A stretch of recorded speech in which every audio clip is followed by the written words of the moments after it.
전에 목사님이 천안에 있었을 때 중고등부를 맡고 있다가 유초등부로 가게 되었습니다. 그런데 유초등부 아이들이 되게 좋아하더라는 소문이 있는 거예요. 그래서 내가 뭘 했다고 날 좋아할까 싶었는데 물어보니까 제가 모든 예배 가운데 제일 빨리 끝나는 사람이어서 그래서 제가 오면 예배 빨리 끝나는 것 때문에 되게 기대했다고 하더라고요. 그래서 기대에 부응해야겠다 했는데 어느 순간 초심을 잃어버렸던 것 같아요.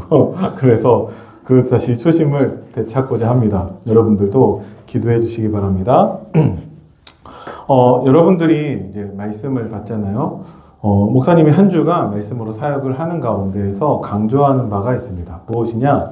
물론 우리 말씀 내용도 너무나 중요합니다. 그죠? 말씀 내용도 중요한데 더 중요한 것은 이 말씀에 대한 내 자세, 태도라고 생각을 해요. 그러니까 우리가 복음을 몰라서 복음을 못 누리는 게 아니에요. 그죠? 네, 복음 다 알아요. 그런데 복음 다 알고 있으니까 누리냐? 그건 또 다른 얘기인 것 같아요. 네. 그래서 여러분들이 말씀 내용도 너무나 중요하지만 이 말씀을 어떻게 내가 받아들이는가 그 부분을 한번 점검해 봤으면 좋겠습니다. 자, 2025년도에 삼성 라이온즈가 야구에서 우승을 한다면 여기 계신 분들 대다수는 많이 기쁘시겠죠. 저는 별로 기쁘지 않아요. 저는 삼성 팬이 아니라서. 근데 대다수 기쁘시겠죠? 근데 여러분들 인생에 뭐 도움이 되나요? 그냥 기쁘고 마는 거지. 그죠? 근데 거기에 되게 목매는 사람들이 되게 많아요. 야구에 관련된 실제적인 질병들이 있어요. 야구는 응원하는 팀이 이기는 사람이나 지는 사람이나 다 스트레스 받는다고 하더라고요. 그게 실제로 병원에서 그래요. 그래서 지는 팀은 당연히 스트레스 받고 이기는 팀도 그 야구는 되게 길게 하잖아요. 1회부터 9회까지. 근데 막 그 선수 한 명 한 명의 플레이마다 막 스트레스 받아가지고 막 화병에 걸린다고 하더라고요. 자, 그럼 다른 종목? 우리나라가 내년에 아마 월드컵이 또 있죠. 내년에 우승한다고 하면 우리 인생에 뭐 큰 도움이 있나요? 별로 뭐 도움되는 거 없죠. 그냥 기쁠 뿐이죠. 그죠? 지금 우리나라에서 메이저리그에 진출한 선수 가운데 가장 핫한 선수는 이정우 선수입니다. 미국 샌프란시스코 자이언츠에서 뛰고 있죠. 그 선수의 계약 금액이 6년에 1억 1,300억 달러예요. 한국 돈으로 1,500억 원. 6년에 1,500억 원을 연봉으로 받습니다. 물론 한 그 절반 정도가 이제 세금으로 나가도 그래도 750억 이상. 그죠? 그렇게 돈을 받아요. 그게 일당으로 환산하면 어마어마한 돈이에요. 그죠? 나하고 무슨 상관이 있나요? 왜 이것을 말씀을 드리냐? 자, 하나님께서 이번 주 주신 말씀은 부활의 복음이에요. 그럼 여러분들은 이 부활의 복음이 여러분들과 어떤 상관이 있습니까? 마치 삼성 라이온즈가 우승한 것처럼 기쁘긴 한데 뭐 내 인생하고 별로 상관이 없다. 우리나라 축구 대표팀이 월드컵에서 우승한다면 너무 기쁘겠죠. 근데 그게 뭐 내 인생에 도움이 되겠어요. 마찬가지로 부활의 복음 이것이 뭐 기쁘긴 한데 뭐 내 인생에 별로 도움이 안 된다고 한다면 이거는 우리에겐 큰 문제가 되잖아요. 그죠? 자, 부활의 복음을 우리에게 주셨습니다. 그래서 뭐 우리에게는 뭐가 도움이 되고 우리 인생에는 어떤 변화가 있고 하냐, 여러분들이 그것을 한번 곰곰이 점검하면서 말씀을 한번 정리해 봤으면 좋겠습니다. 서론입니다. 왜 부활의 복음을 우리에게 주셨냐? 인간의 고통과 문제가 있어요. 고통과 문제. 뭐 때문에 문제와 고통이 찾아왔죠? 죄 때문에 문제와 고통이 우리에게 찾아왔습니다. 여러분들이 공부하고 그 시험 성적 때문에 스트레스 받고 하는 모든 원인이 여기에서부터 비롯되었다라는 거죠. 그죠? 죄에서부터. 그래서 인간은 이렇게 되었어요. 전적 타락한 인간이 되었습니다. 지난주 강단 말씀 여러분들이 기억하시는지 모르겠지만 그리스도의 종된 우리에게 그리스도를 위해서 살라고 말씀을 하셨어요. 그죠? 그러면 우리가 뭘 해야 되죠?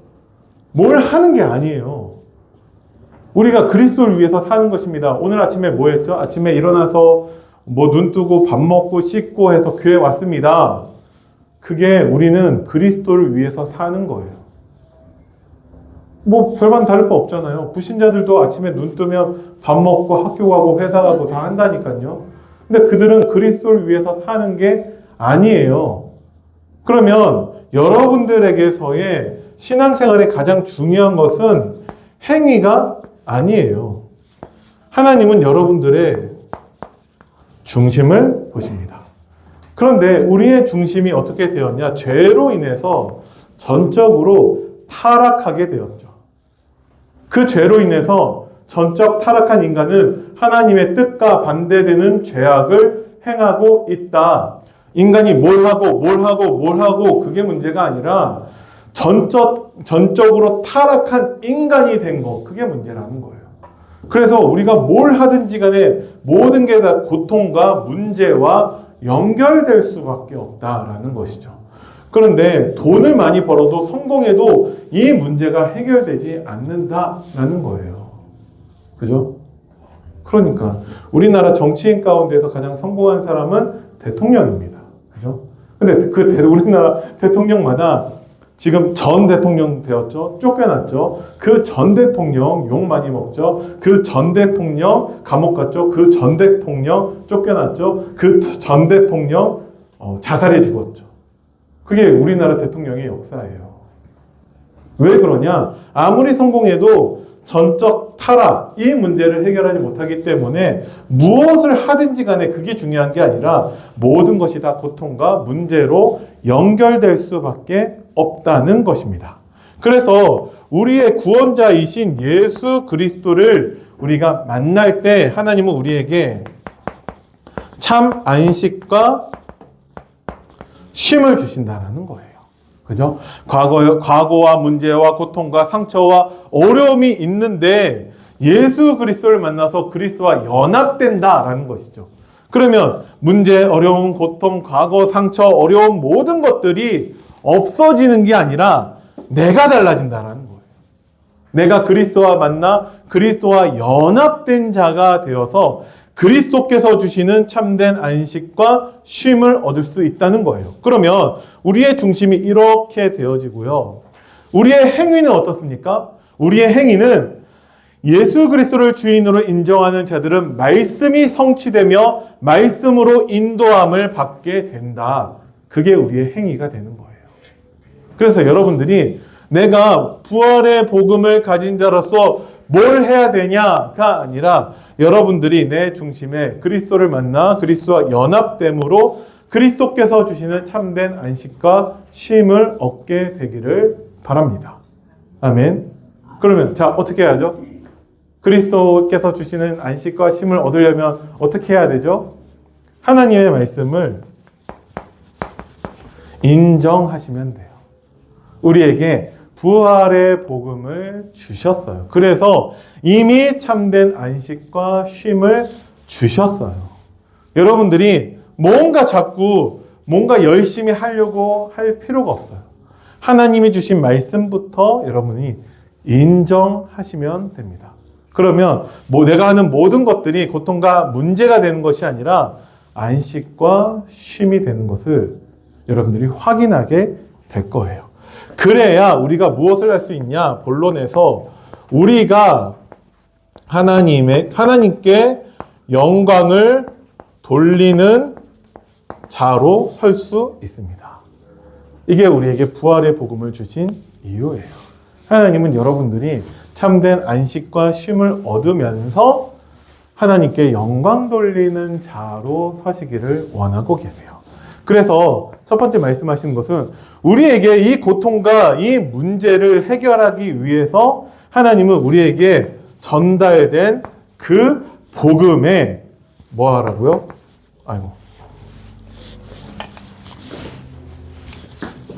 우리에게 이 복음에 굳게 서라고 말씀을 하시는 거예요.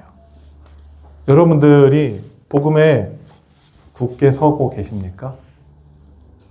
예를 들어서 진짜 확실한 정확한 명확한 그런 어떤 증거가 있다면 굳게 붙잡게 돼요. 흔들리지 않아요. 예를 들어서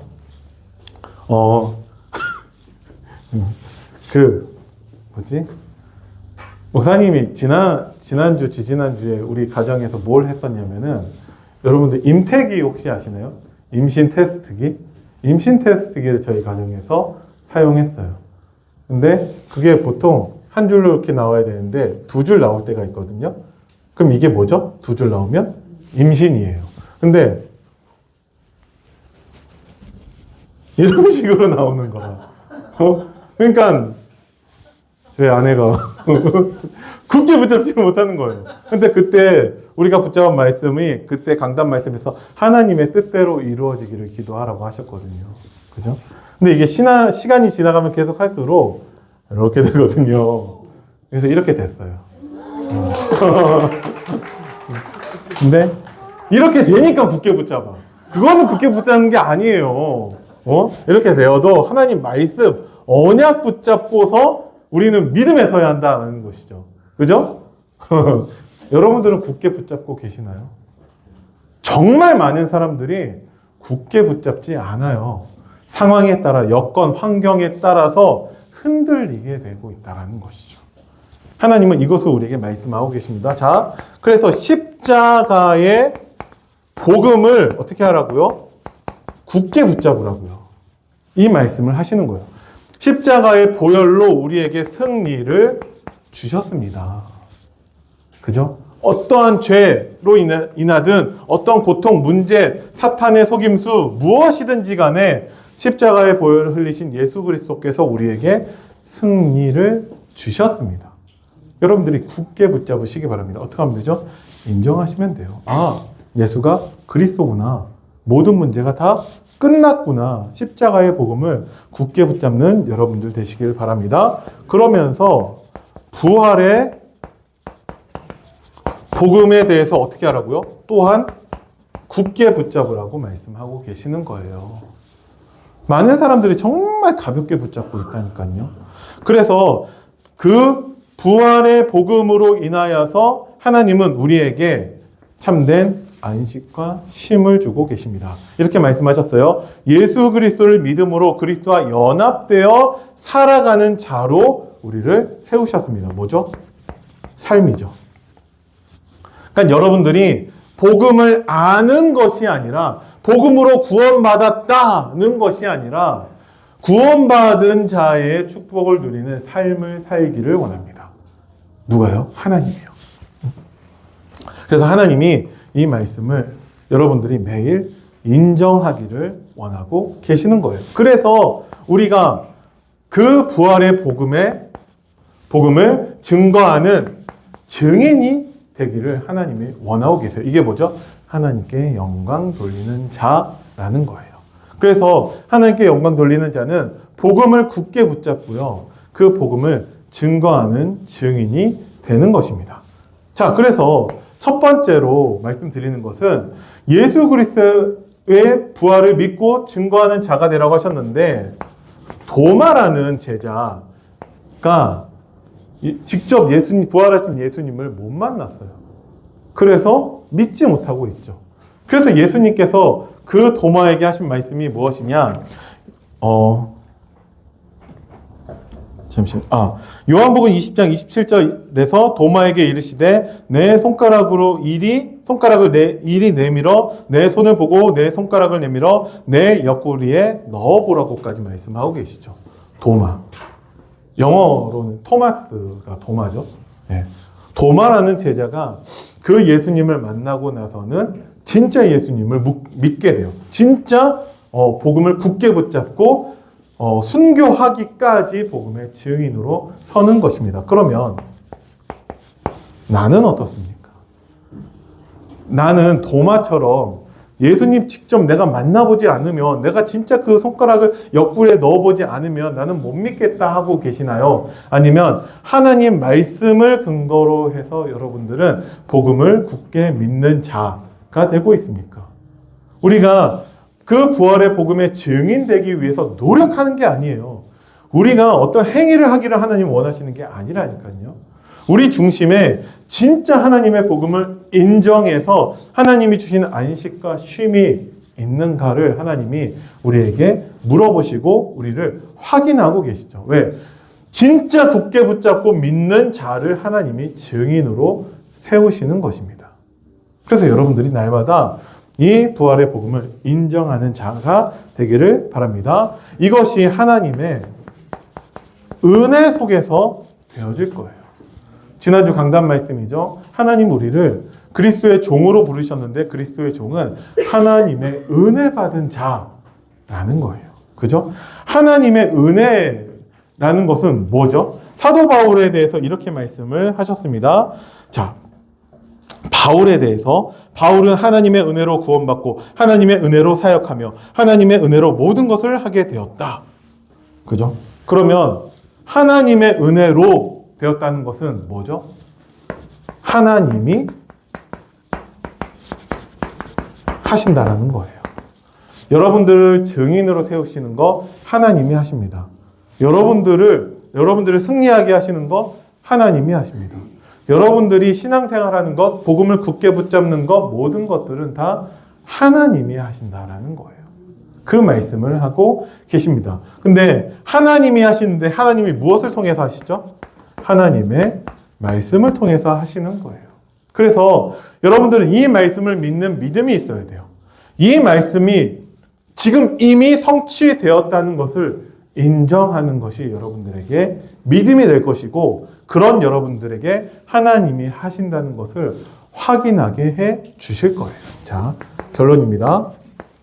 그래서 이 모든 것들이 성령의 역사 속에서 이루어지도록 뭐 하라고요? 하나님이 여러분들에게 기도하라고 말씀을 하신 거예요. 자, 그러면 성령의 역사 속에서 기도하기 위해서 어떻게 해야 되죠? 여러분들에게 팁으로 드린 게 서론의 내용 가지고 그냥 써 있는 대로 기도하시면 돼요.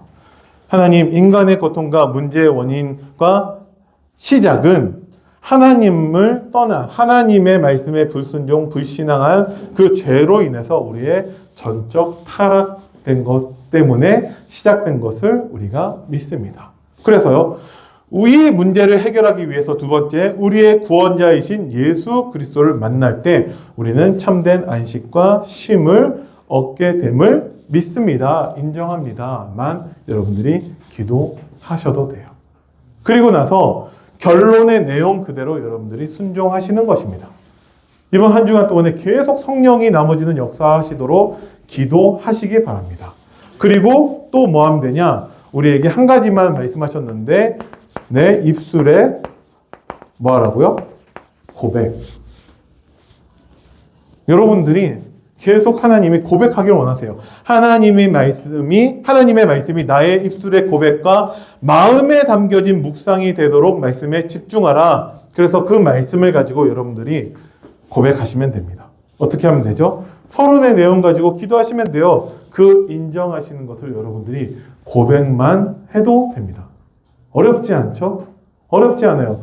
그렇게 하고 난 다음에 한 주간에 나에게 어떤 변화가 있고 내 마음, 내 중심이 어떻게 달라지는지에 대해서 여러분들이 선생님과 또 우리 친구들과 함께 포럼하시면 됩니다. 어렵지 않죠? 그러면 성령의 역사로 여러분들이 부활의 복음이 나에게 어떻게 영향을 끼치고 내가 어떻게 달라지고 내 인생에 어떻게 도움이 되는지에 대해서 여러분들이 확인하게 되실 거예요. 그래서 말씀을 붙잡고 승리하는 여러분들 되기를 예수님의 이름으로 축원드립니다. 기도하겠습니다.